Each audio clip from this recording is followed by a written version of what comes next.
Hello, Donna here. Welcome to my channel, Transcending Trauma, Speaking to Solutions. I want to talk about love addiction today. It's something that definitely comes about after attachment trauma. And I don't know, I've learned a lot about it over the last few years. I wanted to share. I had received some deeper understanding of things recently, so just wanted to slide on and share with others that have experienced some attachment wounding and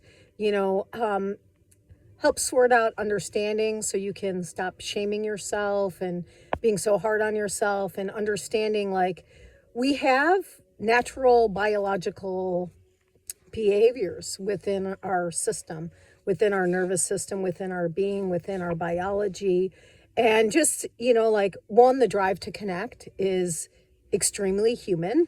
And it's linked to our survival. So it's a pretty big deal. And so love addiction is, it can include, does often include limerence, which is feeling very obsessive about someone. Love addiction generally puts yourself in the one down position where we idolize partners. And this is from childhood. It's just like if you really look at it as a childhood attachment wound, we can really understand it better, because a parent usually has the one up position over a child. Kids kind of naturally idolize their parents. When a parent is not meeting the kid's biological needs for nurturing, for something I've learned about recently called unconditional positive regard. When a parent is either neglecting or way too hard on a child, just setting expectations that are unrealistic for children, you lose that unconditional positive regard. And what happens is we internalize what we're given in childhood.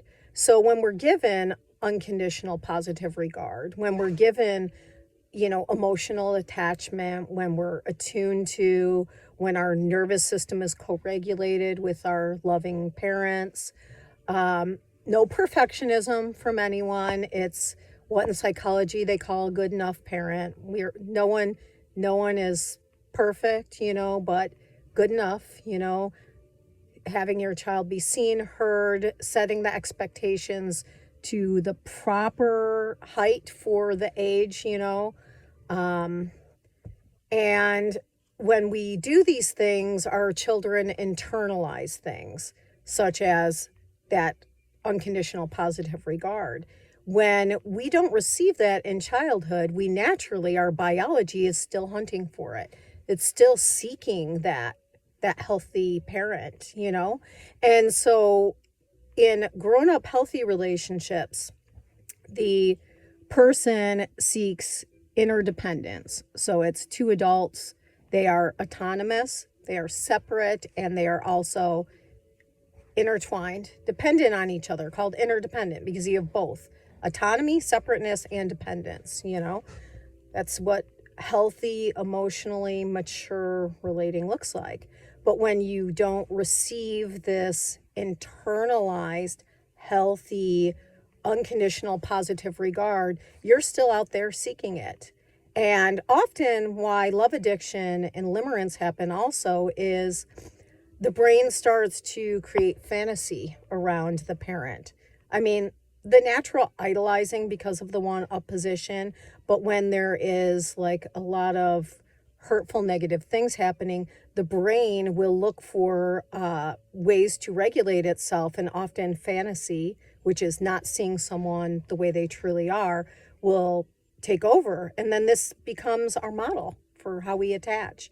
We apply fantasy. We put people on a pedestal, and welcome love addiction.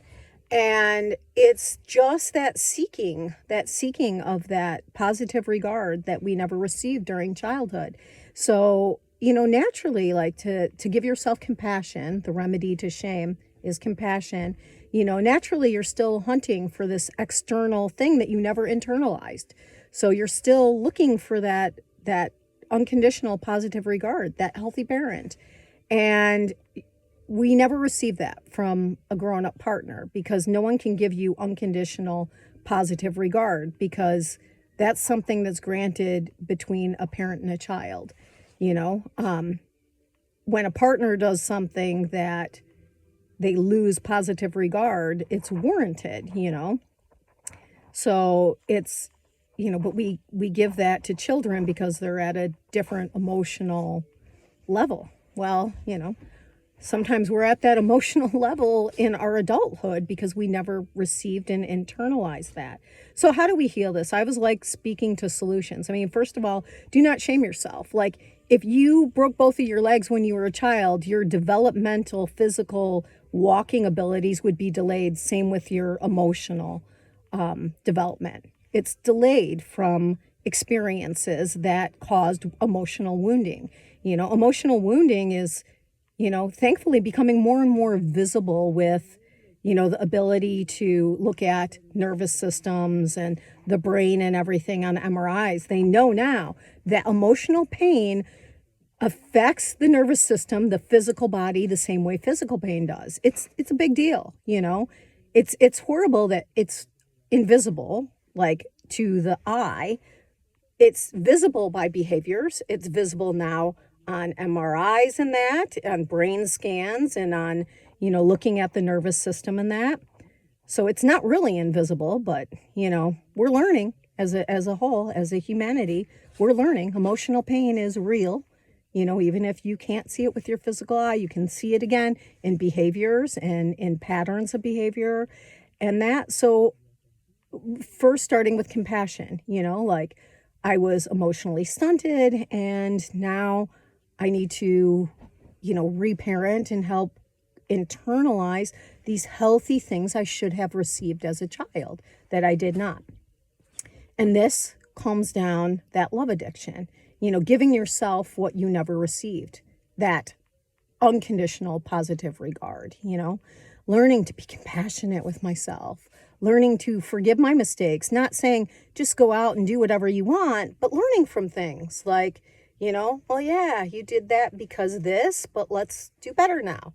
Let's learn from these things, and, just giving yourself that pass, that compassion, that empathy, that understanding that a child deserves, and helping to grow yourself up.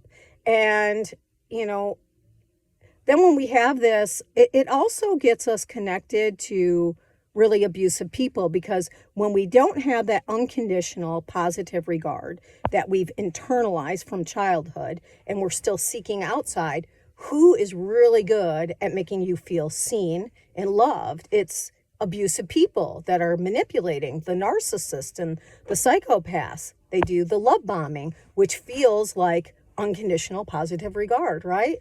So then we fall for that kind of stuff. And, if someone's already healthy internally and they have this positive regard internalized, when someone love bombs and lays it on really thick that doesn't know you, you aren't so hungry for it. You aren't so thirsty for that. And you see it for what it is. Well, this person doesn't really know me. So how can they really have so much positive regard for me? We're just getting to know each other, I've done it too. I've pedalized people, that's part of the love addiction, where I have so much positive regard for someone that I don't even know. I don't even know them. So how can I have so much positive regard for them?